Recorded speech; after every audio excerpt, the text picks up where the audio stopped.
One of the techniques I use when I have a complex logic to write is what I call logic sketching.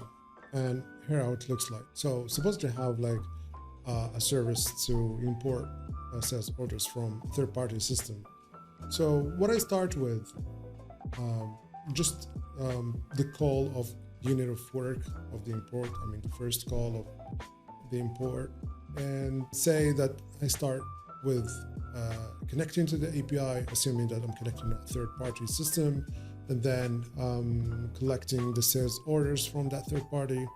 And then I go with importing the sales order headers, and it's importing the sales order lines, then updating the logs. Of course, these are not compiling methods that don't exist yet. So what I go, like, I start implementing them one by one. So I can start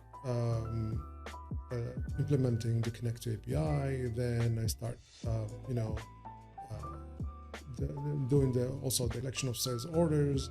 And if like I stop working here, I can also comment these like still not implemented, right? So I can stop here, then I come back. Then when I come back, I'll be like, all right, I'm done with this. Then I can just comment this and resume working. Probably, you get called for support or stuff like that. So you're kind of disconnected. So when you come back, it's easy to catch up. And of course, it helps you, right, breaking down a fairly maybe big logic or complex logic into into small blocks, and it helps you with the flow.